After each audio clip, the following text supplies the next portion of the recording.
Les formulaires réactifs ne sont plus à présenter si vous travaillez avec Angular. Dans les versions précédentes, pour écouter les changements de valeur et de statut d'un contrôle, c'est-à-dire d'un champ, il fallait souscrire à différents événements via des propriétés distinctes, à savoir value change et status change. Il n'était pas possible par exemple d'écouter les changements d'état pristine ou touch au niveau d'un form control. Il n'était pas non plus possible d'écouter les événements comme le reset ou le submit directement au niveau d'un form group. Et si je vous disais que tout cela est maintenant possible avec la version 18 d'Angular? On peut même aller jusqu'à identifier la source, c'est-à-dire le contrôle du formulaire qui a déclenché le changement d'état. L'objectif de cette vidéo est de vous montrer à quoi tout cela ressemble dans la pratique avec quelques exemples concrets. Dans la version 18 d'Angular, une nouvelle propriété Events a été ajoutée au contrôle afin d'unifier l'écoute des événements de changement d'état dans les formulaires. Pour faciliter la compréhension, cette vidéo sera structurée en 3 grandes parties. Une première partie sur les changements qu'apporte cette nouvelle fonctionnalité au niveau des form control, une deuxième partie sur les changements au niveau des form group, et enfin une dernière partie sur comment mieux organiser l'écoute de ces événements. Avant d'entrer dans les détails, nous allons commencer en douceur avec un petit exemple qui montre comment les choses se faisaient avant la version 18 d'Angular. Pour cela, j'ai préparé un petit projet de test qui simule un formulaire de connexion. Donc il s'agit de ce formulaire. Et pour pouvoir soumettre le formulaire, l'utilisateur doit renseigner au minimum un nom d'utilisateur et un mot de passe. Donc comme vous pouvez le constater ici, lorsque ces informations ne sont pas renseignées, le bouton Submit est désactivé ici. Donc l'utilisateur doit renseigner au minimum le nom d'utilisateur et le mot de passe avant qu'il ne puisse soumettre le formulaire. Maintenant que nous avons pris connaissance de l'UI, nous allons retourner maintenant au code pour voir à quoi cela ressemble. Donc nous avons ici notre composant principal qui contient dans sa vue un composant représentant notre formulaire que nous venons de voir. Donc si nous ouvrons le corps de ce composant, donc nous avons le sélecteur du composant. Le composant est un standalone component et nous importons le reactive form afin de pouvoir utiliser les directives liées au reactive form dans notre template. Donc nous nous référons maintenant à la partie TypeScript. Donc dans un premier temps, nous injectons ici le destroy-ref. Donc l'idée c'est de pouvoir l'utiliser plus tard pour pouvoir gérer des souscriptions au flux lors des souscriptions que nous ferons plus tard. Donc nous commençons ici par créer 2 form control. Le premier représentant le nom d'utilisateur, le second le mot de passe de l'utilisateur. Nous définissons également des validateurs ici pour dire que ces 2 champs doivent être au moins renseignés pour être valides. Nous créons ensuite un form group à l'intérieur duquel nous insérons ces 2 form control que nous avons précédemment créés et nous les mappons sur les attributs username et password. Donc on aurait pu réaliser cela directement en utilisant un form builder. Donc ensuite, dans l'initialisation de notre composant, en supposant que nous souhaitons écouter les changements d'état et de valeur d'un champ représentant le nom de l'utilisateur, du champ représentant le nom de l'utilisateur, c'est-à-dire le username ici, c'est-à-dire ce contrôle. Avant la version 18 d'Angular, il fallait souscrire à 2 événements, à savoir le value change et le status change, comme le montre le code que nous avons ici. Donc nous souscrivons ici sur le value change, qui est un observable. Le but étant d'écouter les différents changements de valeur au niveau de ce contrôle. Donc à chaque fois que l'utilisateur va modifier la valeur de ce champ, donc on va exécuter un callback donné. Donc ici, on affiche juste value change avec la dernière valeur de ce champ. Donc pareil pour le status change. Donc il s'agit ici d'afficher le changement de statut à chaque fois que l'utilisateur modifie la valeur de ce champ, c'est-à-dire le nom de l'utilisateur. Donc l'idée c'est juste d'afficher les valeurs dans la console. Donc pour le status change, cela émet des valeurs correspondant à la validité du champ en question. Donc à chaque changement de valeur, on aura une valeur qui sera émise, qui sera soit valide, soit invalide pour nous indiquer que le champ est valide ou pas. Donc si nous retournons ici dans le navigateur et qu'on fait un test, donc si j'actualise ma page et que je fais un test ici, donc à chaque fois que je renseigne une valeur ici, donc on voit que ces différents événements sont déclenchés. Donc on voit que le value change nous est émis à chaque fois et que cela correspond à la dernière valeur renseignée. Donc lorsque je vais supprimer tout ceci, Donc on voit que le value change est déclenché et que la valeur est vide ici. Et on nous dit que le champ en question est invalide, vu que nous écoutons seulement le champ ou bien le contrôle username dans ce cas. Donc on se focalise sur ce champ en attendant. Donc lorsque je renseigne la valeur de ce champ, donc on voit que la nouvelle valeur est maintenant D et le champ est considéré maintenant comme valide. Mais lorsque je vais supprimer la valeur de nouveau, on voit que la dernière valeur est une chaîne de caractères vide et que la valeur est maintenant et que la validité et que le champ est maintenant invalide vu que nous avons défini que ce champ est requis et que nous n'avons renseigné aucune valeur. Donc c'est de cette façon que nous procédons jusqu'à la version 17 d'Angular si nous souhaitons écouter des changements d'état ou des changements de statut au niveau d'un champ de formulaire, c'est-à-dire au niveau d'un form control.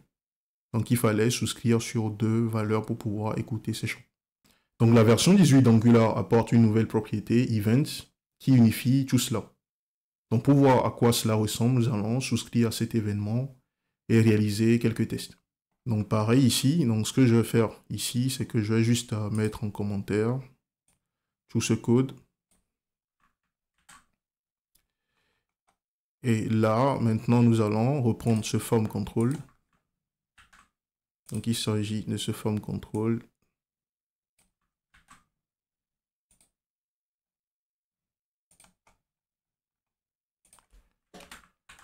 Donc depuis la version 18 d'Angular, donc il y a une nouvelle propriété events qui est disponible sur les form control auxquels nous pourrons souscrire.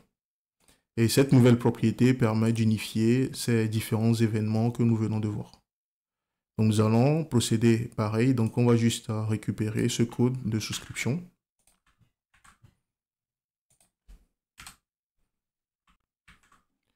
Donc ici on souscrit sur l'event,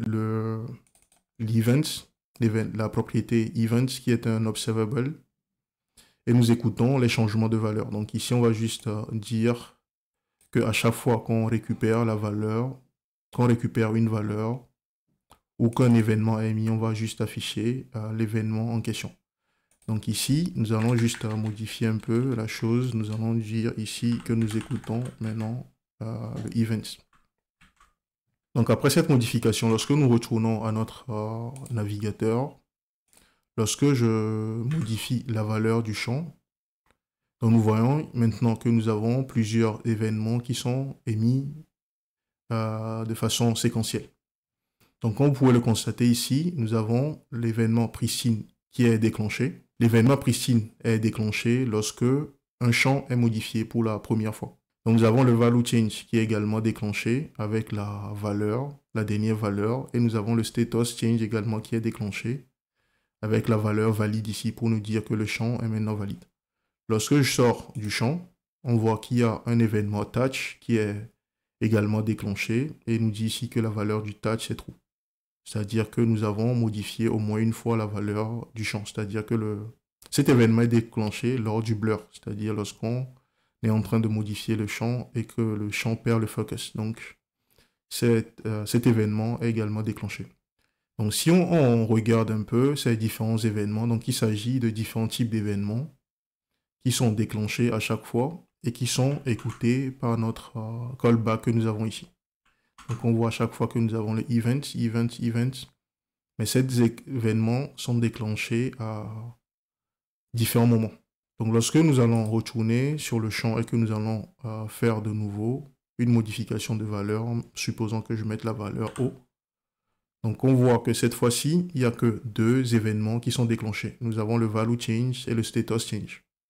La raison, elle est simple, c'est parce que le pristine est seulement déclenché la première fois que le champ est modifié. Et pareil pour le touch, cela est déclenché la première fois que le champ est modifié et que le champ perd ensuite le focus. Donc lorsqu'on va continuer par modifier les valeurs, donc on verra que c'est seulement les 2 événements, à savoir le value change event et le status change event qui sont déclenchés. Donc la première remarque ici, c'est que à travers cette propriété, nous pouvons maintenant écouter en un seul endroit toutes ces propriétés, tous ces événements qu'on écoutait différemment. Et l'autre chose, c'est que avant la version 18 d'Angular, on ne pouvait pas écouter par exemple les événements comme le touch ou le pristine que nous venons de voir. Mais cela est maintenant possible à travers cette propriété.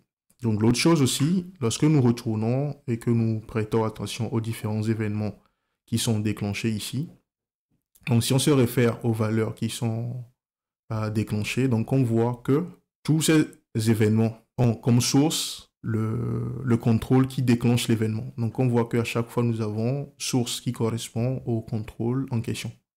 C'est-à-dire dans notre cas le username form control que nous avons créé. Donc chacun de ces événements nous indique à chaque fois la source de l'événement. Donc on sait principalement d'où vient l'événement ou quel est le déclencheur de l'événement. Donc en plus de cela, nous avons des propriétés qui sont en fonction de l'événement qui est déclenché. Donc dans le cas du pristine, nous avons une propriété supplémentaire qui est pristine, qui est la valeur false dans ce cas. Dans le cas du value change, nous avons la propriété value qui nous donne la valeur correspondant à la dernière valeur du champ. Dans le cas du status change, nous avons le status. Dans le cas du touch, nous avons touch, etc. Donc nous avons deux attributs, le premier représentant la source et un second attribut qui est fonction de l'événement qui est déclenché. Donc on peut dire que le point commun entre tous ces éléments ou tous ces événements, c'est la source. Donc l'objectif de tout ceci, c'était de montrer à quoi ressemblent les changements apportés par cette nouvelle propriété au niveau des formes contrôlées.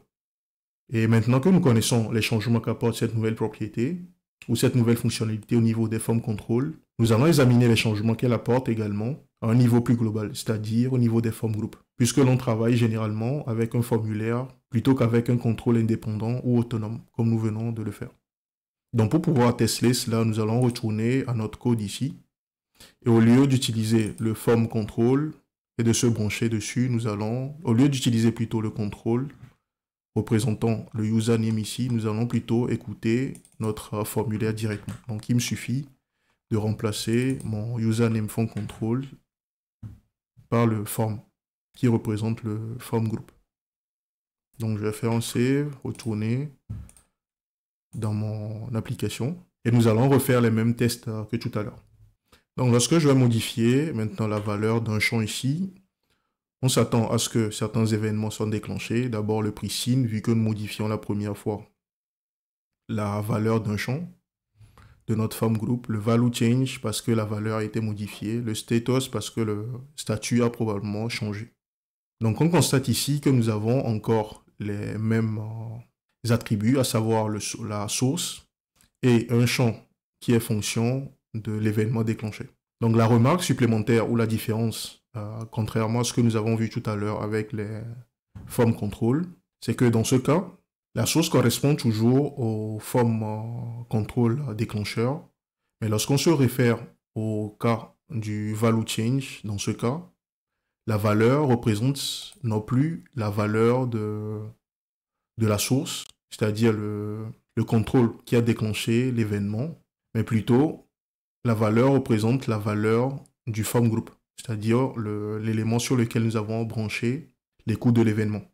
Donc ce qui fait que la source correspond toujours au form control, c'est-à-dire le déclencheur, mais si on regarde le value, cela représente la valeur actuelle de notre formulaire. D'où l'objet avec le username qui correspond à la valeur E et le password qui n'est pas renseigné et qui est dans ce cas égal à nul. Donc dans le test précédent que nous avons fait, vous allez constater que la valeur associée au value était directement une chaîne de caractères, c'est-à-dire la valeur du champ directement. Et dans ce cas, c'est un objet qui correspond à la valeur du form group sur lequel nous avons branché l'événement. Donc c'est la différence avec c'est une première différence avec les form control. Donc la source correspond toujours à l'élément déclencheur, mais la valeur correspond à la valeur mais la valeur ou le champ, le second champ associé ou le champ discriminatoire, si je peux appeler cela en fonction des événements, correspond à la valeur ou à l'attribut du form group, c'est-à-dire l'élément sur lequel l'événement a été branché. Donc le pristine ici ne correspond pas au pristine de la source, mais va correspondre au pristine du form group. Donc le value va correspondre au value du form group. Le statut va correspondre au statut du form group, etc. Donc cela explique par exemple le fait que la source ici, malgré que la source a une validité qui est égale à valide ou un statut qui est égal à valide, on voit quand même que le status dans ce cas est invalide. La raison, c'est parce que le status correspond au status du formulaire dans ce cas. Et vu que le formulaire, si on retourne au code, vu que le formulaire contient deux champs et que le premier champ et que ces deux champs sont considérés comme obligatoires, nous avons enseigné tout à l'heure la valeur du premier champ, mais pas encore la valeur du second champ. Donc, ce qui explique que ici, nous avons le statut qui est toujours invalide, malgré que celui-ci est déjà valide. Donc, nous allons voir que lorsque j'ai quitté tout à l'heure le formulaire, donc j'ai un événement touch qui a également été déclenché pour indiquer cela, vu que nous avons eu un blur au niveau d'un des composants ou l'un des form control du form group global. Donc si je reviens ici et que je renseigne maintenant une valeur, donc on voit également que comme dans le cas précédent, il y a deux événements qui ont été déclenchés, le value change events pour le changement de valeur et le status pour le changement d'état. Donc on voit maintenant que notre formulaire devient valide, d'où le status valide que nous avons ici. Et si on vérifie également le form control qui est ici, donc il s'agira du dernier élément qui a déclenché l'émission de cet événement. Donc si on se réfère à la valeur maintenant, la partie value change plutôt l'événement en question. Donc si on se réfère à la valeur associée, on voit que nous avons le username qui est E et le password qui est égal à E également. Et la source reste, dans ce cas, le contrôle ou le dernier contrôle qui a déclenché l'événement. Donc le plus qu'apporte l'unification des événements, c'est que précédemment, on ne pouvait pas écouter directement les événements comme le reset ou le submit directement sur un form group. Mais il fallait passer par l'écoute d'événements au niveau du HTML, donc en associant ici. Pour pouvoir écouter les événements précédemment, il fallait mettre ici l'écoute d'événements NJ submit, comme ça, pour pouvoir écouter la soumission du formulaire ou passer par le clic sur un bouton pour pouvoir écouter le reset ou le submit. Mais avec l'unification des événements, lorsque je fais maintenant un submit ici, donc on voit qu'il y a un événement supplémentaire, submit, qui est déclenché. Et cet événement indique comme source notre form group. Vu que ce n'est pas un form control qui émet l'événement, donc c'est le form group qui émet l'événement dans ce cas. La soumission. Donc d'où la source correspond au form group en question, qui est sur lequel nous avons souscrit ici, dans notre partie TypeScript ici. Donc si on revient et qu'on fait un reset, donc on voit également qu'il y a un événement reset qui est également déclenché ici. Mais la différence ici, vous allez constater que le reset est déclenché tout à la fin, après certains déclenchements d'événements. Et la raison ici, c'est parce que le fait de faire un reset d'un formulaire, c'est comme si on initialisait tous les champs, il faut mettre tous les champs à 0. Donc ce qui fait que le pristine est redéclenché pour remettre l'état dans son, pour remettre le formulaire dans son état initial. Donc on voit ici que la source, c'est cette fois-ci form group lorsque le pristine est déclenché. Donc il dit que pristine true, donc il fait le reset. Donc nous avons le touch qui est déclenché et qui est maintenant égal à false, c'est-à-dire qu'il dit que le formulaire n'est pas encore n'a pas encore subi de modification suivi de blur. On voit encore une fois que la source, c'est le form group. Donc on voit que le value change est également déclenché. Et si on regarde les valeurs, on voit qu'il s'agit d'une réinitialisation des valeurs des champs. D'où le username null et le password null également. Donc nous avons la source encore une fois qui correspond au formulaire en question et on peut récupérer certaines propriétés, réaliser certaines récupérations de valeur si nous le souhaitons.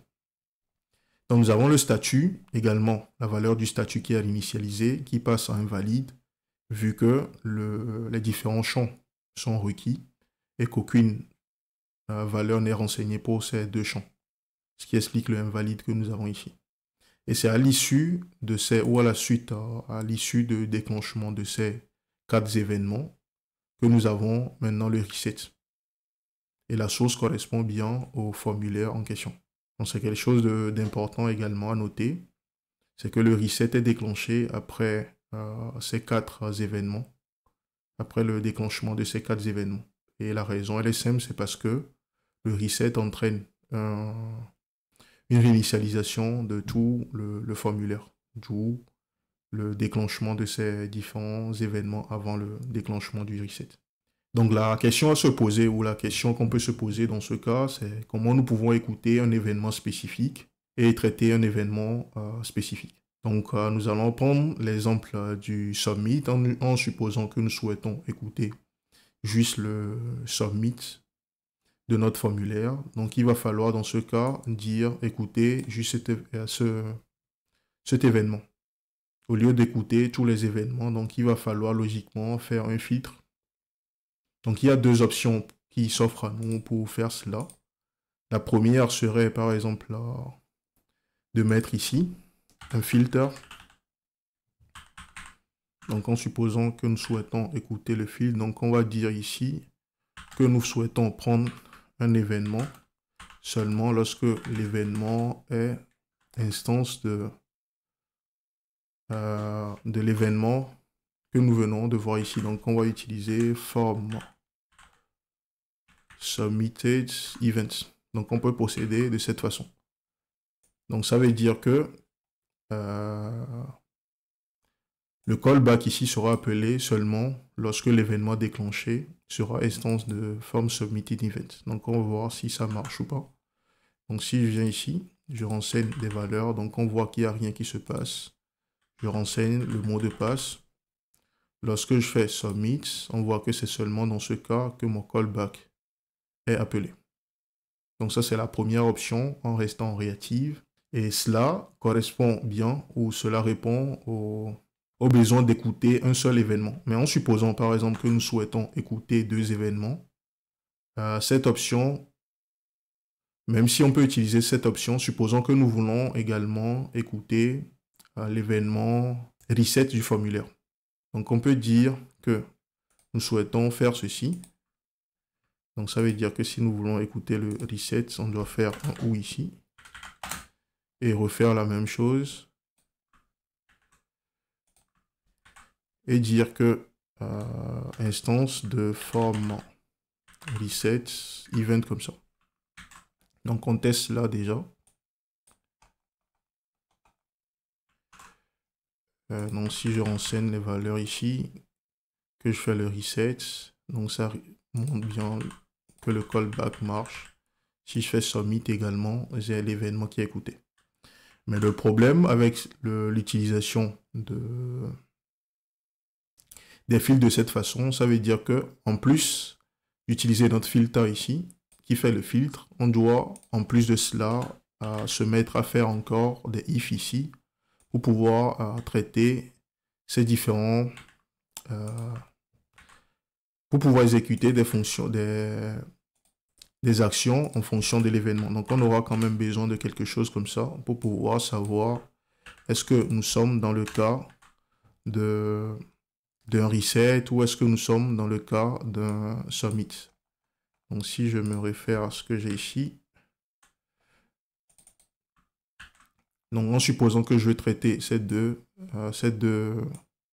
événements, donc je serai obligé de faire quelque chose comme ça. Donc je vais dire par exemple ici, et ici, supposons que je fasse ceci.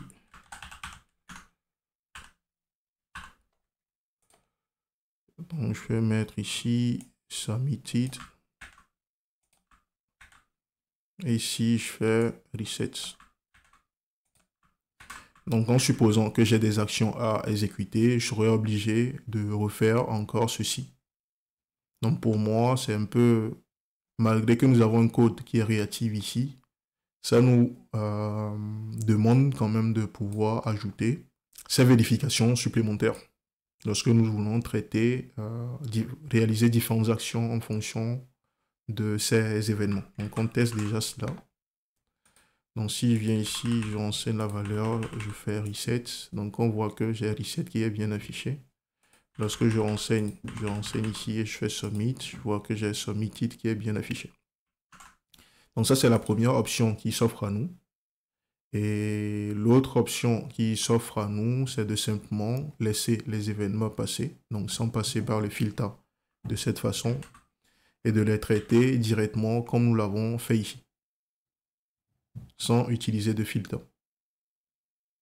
Donc le filtre, pour moi, c'est adapté lorsqu'on a un seul événement. C'est plus intéressant de l'utiliser lorsqu'on a un seul type d'événement à écouter, mais lorsqu'on a plus d'un événement à écouter, perso, je partirai sur des if de cette façon.